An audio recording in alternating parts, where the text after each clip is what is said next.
Deacon Olison, to you, Evangelist Clark, to you, and other evangelists. To God be the glory. Thank you for you. Truly want to let's give a big hand for the mothers in this house. They would be one of us. Jesus was blessed too with Mary. How about that? There was no Mary, it wouldn't be him. But she did her job. How about that? Amen. So we thank God. I just want to go to a familiar passage in Genesis. I want to talk about a familiar story. Right now. But I want to highlight some things in the story. Because we talk about it and everybody get excited about the things they know, things they understand. But there's some other things that went on in that time. Genesis 22. We're going to start with 1. I'm going to be jumping around, but y'all will get it. And I want to talk about a test. This is only a test. This is only a test. My trials and my tribulations I'm going through. It's only a test. The bank saying no when I apply for the loan. You are saying they can't help me no longer. Stop the income and my money in the bank, but it's only a test. We got to understand already that victory has already been at hand. I just got to trust and believe God enough that I know that it's already all right. Problem is, we deal with the situation at the moment, but not looking at what God is doing for your eternity. We're already thinking about right now, but there's a tomorrow coming, and God is out in his hand. Yeah. That's why I want to talk a little bit about Abraham, because he knew. I'm talking about a test. I don't even know if I could have passed that test. All right. I don't even know if I want anything that hard. All right. And I say I'm saved, sanctified, Holy Ghost filled, and fire baptized. I still don't know if I want a test like that. My Lord. Let me just I'm jumping ahead of myself. Let me give me a test. Let me get a procedure intended to establish the quality, performance, or reliability of something, especially before it is taken into whispered use. All right. It's just something given. I got to. Let me keep going. Sitting for that the trials. Experiment, test case, like I listen to Malachi when he comes home from school. They already prepared him for the test that's at hand. In this story, I don't think no preparation could have been made for this. Amen. Other than knowing that God is able to do all things. See, today, when we get past the point that we can do greater things than God, then we put our hands in the mat. And we make a mess of what God has already done. Understand, he's completed the mission. All you got to do is carry it out. Problem is, we trying to change it while we're going through. All right, let me. I'll get back to the other part, because I want to tell you how good it was when he got there. All right, let's go. All right, Genesis 22, I want to say, and it came to pass after these things that God did tempt Abraham. All right, come on, y'all say, let's say tempt Abraham, and said unto him, Abraham. And he said, behold, here I am. God will call some of us. Call you more than once, and you want to know what? Not even hearing who was coming from. Problem is, we don't know how to respond to God. Come on, Bishop. And if we did, we just don't respond properly. Amen. That's why we still going through the forest. That's why we still traveling and ain't getting nowhere, because we don't know how to answer him right.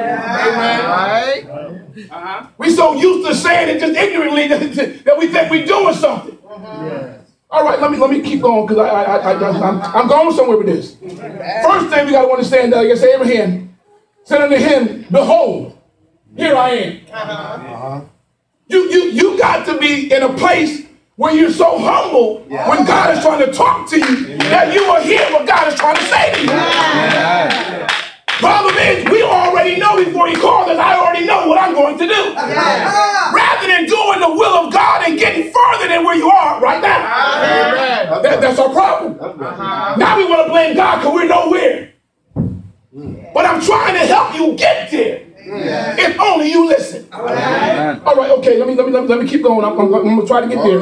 All right, 2 says, and said, take now thy son, thine only son.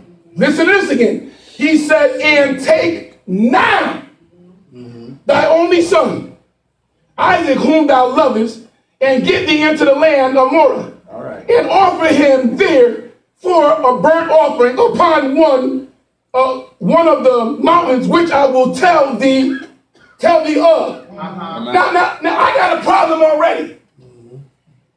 He already said that I need to take my son right now. My only son right now. Yes. Not wait till tomorrow like some of us. God, let me sleep a little while longer. I'll let you know when I'm going to take him up to the mountain. But God, where you want me to take him? You didn't tell me where to bring him. But he said he'll let him know why he's traveling, where he got to go. Some of us, if we don't get no location, we ain't going nowhere. Come on, Bishop. That's why we still ain't nowhere right now. And then you still want to blame everybody but yourself. All right, let me keep moving because I'm trying to get excited. I'm not trying to get excited. And Abraham rose up early. Someone's going to sleep till 10, 11, 12 o'clock. Abraham rose up early in the morning. Saddled his, I'm going to say donkey because I don't want the kids to get it twisted. And took 2 of his young men with him. And Isaac his son, and clave the wood for the burnt offering, and rose up and went out to the place of which God had told him. You got to think about this thing for a minute. God told this man, take his only son, only. Get some wood together, take him to a mountain. He don't even know where he's going yet. Until he started moving on when he rose up early that morning. I got a problem with that thing. I'm like, Lord, why are you trying to do something like this to me? You even love him like I love him. Why would you do that? Some of y'all would have blamed everybody. The Lord, John around the corner got 14 sons. Why you take one here? You'd already gave some claim somewhere else. Because you ain't trying to give up the only thing you had that took a long time to get it. You got to understand, it's not what it looks like right now. God looking at your future, not your today. We're in today moments. We're not looking at the future. That's why some of us now don't have a 5-year, 10-year, 20-year plan. Because we're spending everything on Friday. I'm in the same boat too when it comes to having money put away for my demise. It's a little bit in there. It might be able to give me a flower. Just sit there in the chair, just call it a day. I ain't gonna speak to nobody. Just sit like I'm here. Put a flower down by me, just say, yeah, he was. We gotta do better. We just gotta do better. I'm sorry, we gotta do better. We gotta do better. We gotta do better. Okay, right. Wow. It said, okay. Place what God told him. Okay, he eventually told him. But you still got this thing on you. I'm taking my son. I'm taking the wood that I cut. Me. I'm taking my son and the wood and the 2 young men. They're with me. Now, mind you, you understand what the young men are. See this young man here and them? They call them armor bearers. And the armor bearers supposed to protect you and whatever you're doing is supposed to protect. So I would have thought if the armor bearers did anything, and he tried to do something that wasn't accountable what he thought God would want him to do, they would put, I'm getting ahead of myself. I'm getting ahead of myself, huh? No, you getting there. You getting there, Bishop. Glory be to God. That's right. Bless the Lord. They would try to stop me.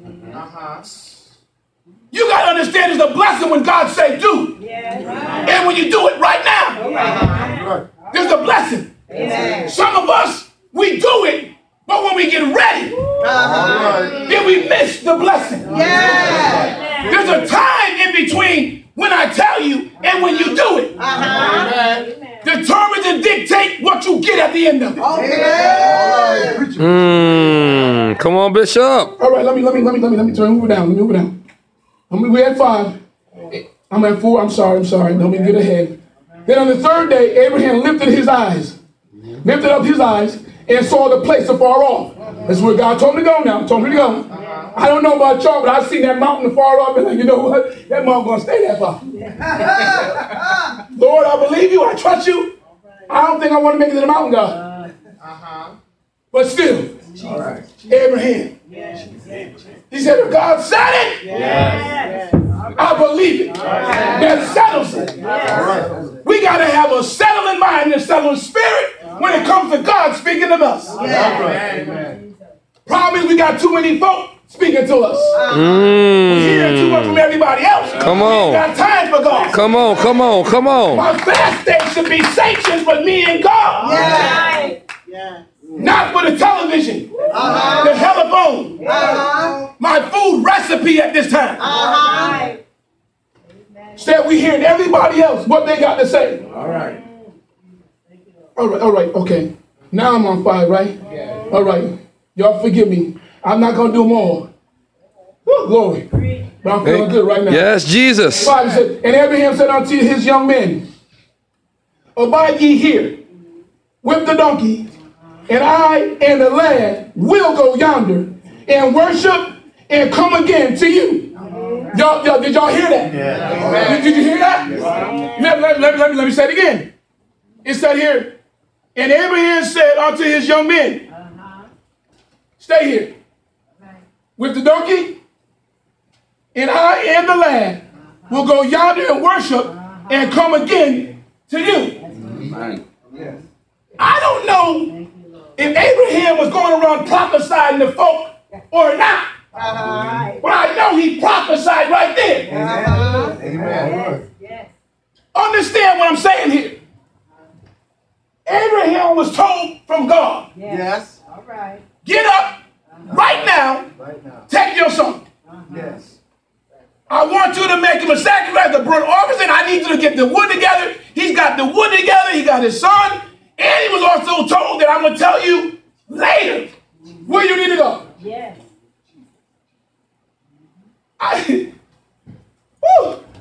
That man was strong. Yes. I'm going to take my only son. Now, see, my mother would have said something like this to me. She said, Mom, God told me to take my only son to go do blah, blah, blah. She said, boy, if God said it, do it. If not only that, he said, who are you? That you can't suffer a little bit. God sent his only son. His only son. And he gave him to you. Who are you? You can't give back to God. Come on, sir. We got to understand everything we got belongs to God. It don't belong to us. Everybody's here on borrowed time. It's what you do with the time you have in order to please God for you to have more time. All right, let me go on because I'm woo. Yeah, I need 6, I need 7, I need that. I'm gonna jump down to 8. Let me go 7. And Isaac spake unto Abraham, his father, and said, my father. And he said, here am I, my son. And he said, behold, the fire and the wood, but where is the lamb for the burnt offering? See, now, he wondering. Not only is he wondering, he realized that his father told the other young men to stay down there. He would have thought if they came, if my father decided to get crazy, they'll stop him. If he do something that they don't think is godly, they'll stop him. But this is the reason why God said, leave them there. Because their purpose is to protect. But how many know you can't protect what God's already got covered? You don't need all state or farmers no more. Jesus. Amen. I got you covered. Amen. All right. Let me move. I'm on this plane. I'm trying to get out of here. Woo. So he said, and they came to the place which God had told him, and Abraham built an altar, then laid the wood in order, and bound Isaac his son, and laid him on the altar upon the wood. I don't know. He had to be an obedient son. Yes, he did. Yes. To tie him up and know that he's being offered, or he just believed God. Yes. Your teachings, sometimes that we watch, can be a deal breaker or a deal maker. Yes. That's why I try to tell folk, always give good tidings. I don't care how you treat me, I still need to treat you right. Okay. Don't care what you do to me, I still need to speak to you right. Only because that good gonna come back to you. Y'all thinking y'all hurting somebody because I'm gonna get you back then. No, you're gonna be got back. Amen. Glory. Jesus. All right, let me move some more. We know the story. Y'all all there now, right? Yes. We at the mountain now. Yes. He got his son laid out. He laid out. All right, I'm gonna jump down. Let me go to woo. That was glory. All right, let me do 10. And Abraham stretched forth his hand and took the knife to slay his son. I don't think he blindfolded him. I don't think so. I don't hear him. I ain't seen him here. All right. Say he blindfolded. I mean, I already thought my dad was crazy. I already couldn't turn me up. All right. Then he laid me on the wood. The altar that he built. Yes. Matter of fact, I think I might have helped him build it. Yes. But he laid me on it. Then while I'm bound, laying on the altar, he got a knife up in my head, up in the ear. Yes. You understand what I'm saying? Yeah. My son, he's looking up at me like, Daddy, why would you hurt me? I know you're a God-fearing man. I know the word says, thou shalt not kill. Why would you hurt me? Not understanding the sacrifice unto God. He had to know something because he was there. And he stayed there. Amen. He didn't squirm. He didn't wiggle. He didn't roll off. Some of the things we would have done. Rolled off, start hopping away with the rope around. You see what I'm saying? Roll, fell down, roll some more. Got up. You know what I'm saying? We would have did all that. Hold yourself, moving your head, your whole body here. I move my head like you're going to miss my whole body. Yes. That's right. Yes. All right, okay. And the angels of the Lord called unto him out of heaven and said, Abraham. All right. Abraham. And he said, here I am. And he said, lay not thy hand upon the lad, neither do thou anything unto him, for now I know that thou fearest God. Seeing thou hast not withheld thy son, thy only son for me. And Abraham lifted up his eyes and looked, and behold behind him a ram caught in the thicket by his horns. Abraham went and took the ram and offered him up for a burnt offering in the stead of his son. Now I missed the scripture when it said, when his son said, and I was reading it, where is the burnt offering? Again, Abraham prophesied and said that God will provide. You got to understand the faith he had to have in order to receive what God said he's going to get. All right now. He already knew he was coming back down before he went up the hill. Already told them that I'm coming back. Me and the lad. Already told them that God will provide the offering we need to sacrifice unto him. He already knew. The situation even the son was laying on the thing, it still didn't look like what it was. There was already victory at hand, yet the young man couldn't see anything. All he seen was his father over him with a knife in his hand. Fire probably in the other hand, because once he stabbed him and killed him, he had to set it on fire. Good God Almighty. I don't know. I don't know if I could have done that. My only. But because later on down more in the scripture, way down there about 15 to 18, it comes back to say that not only